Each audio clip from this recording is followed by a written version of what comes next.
dikira wali kaya, wali ulah napeng. Berkali deka kau yang hana tabi mer. Rocky Gerung memuji Tengku Hasan Muhammad Ditiro. Bahkan Rocky Gerung pernah mengatakan bahwa intelektual 8 perusahaan raksasa Amerika Serikat yang bukan jilat-jilat dan bahkan banyak perusahaan lainnya memberikan jabatan kepada wali negara Hasan Muhammad Ditiro dan juga penasihat keuangan perusahaan tersebut. Apakah beliau seorang yang miskin? Statement Syekhi ini adalah statement orang sakit yang tidak pernah sembuh. Kalaupun sembuh hanya sementara, tetapi karena penyakitnya sudah kumat, maka tetap kambuh dan kambuh lagi.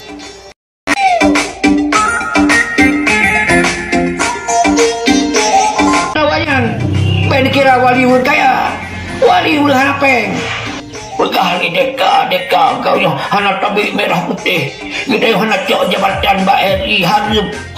Lu takoh rakyat mekebak, kah hermat RI lagi mungkin mana orangnya, gede puan, udah pada, jadi kan tempat kanan daerah apa ini buat. Pengen mandi racun mentang, ngapa tinggal pak rumah wali nan, awak bating mau doktor jadi, punya si doktor jadi nak jana dikenati wali, diracun mentang. Diracun ini mentang kasah. Assalamualaikum warahmatullahi wabarakatuh. Saudara Lun fi ayyi makan. Semoga saudara sehat-sehat dan baik-baik saja. Sudah kita lihat tadi pernyataan daripada Syekhi, Presiden ALC, Syekhi Gam Independen, Presiden tanpa rakyat dan Presiden tanpa pengikut, mengeluarkan pernyataan atau sentimen yang negatif terhadap Allahyarham Wali Tengku Hasan Muhammad Ditiro, seorang akademisi, pemerhati daripada politik dan hukum, juga seorang yang sangat cerdas. Rocky Gerung memuji Tengku Hasan Muhammad Ditiro.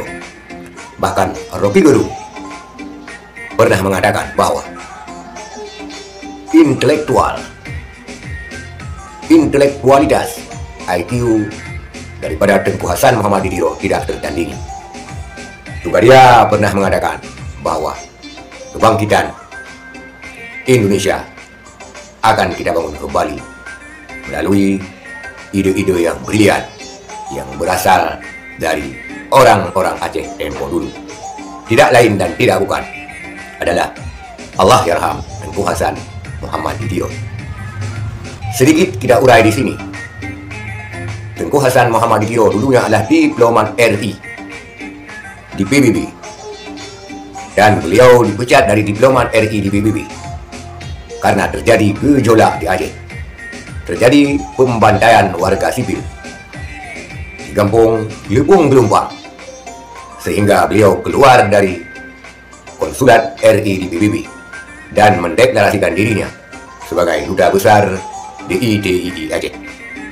Karena hal tersebut, konsulat RI mencabut visa dari Tengku Hasan Muhammad Ditiro dan membuat Tengku Hasan Muhammad Ditiro Allahyarham sempat terkatung-katung sementara di Amerika Serikat.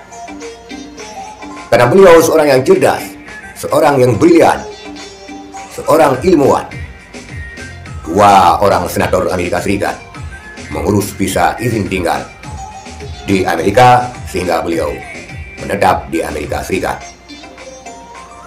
Beliau dipercayakan sebagai konsulat, penasihat keuangan 8 perusahaan raksasa berlevel internasional di Amerika Serikat yang bergerak di bidang minyak bumi dan gas alam. Sehingga ketika Aceh bergejolak, sempat kita dengar provokasi daripada pemerintah Indonesia terhadap Tengku Hasan Muhammad Ditiro yang mengadakan perlawanan karena dia kalah tender pada PT Arun LNG. Itulah provokasi daripada pemerintah RI pada waktu itu. 8 perusahaan raksasa Amerika Serikat yang bukan jilat-jilat dan bahkan banyak perusahaan lainnya memberikan jabatan kepada wali negara Hasan Muhammad Ditiro dan juga penasihat keuangan perusahaan tersebut. Apakah beliau seorang yang miskin? Mungkin pada masa tua-tuanya, seperti yang diutarakan Syekhi, Tetapi beliau sangat kaya dengan intelektualitas, sangat kaya dengan ide, dan sangat kaya dengan ilmu pengetahuan. Statement Syafi'i ini adalah statement orang sakit yang tidak pernah sembuh. Kalaupun sembuh hanya sementara, tetapi karena penyakitnya sudah kumat, maka tetap kambuh dan kambuh lagi. Sekian, terima kasih. Assalamualaikum warahmatullahi wabarakatuh.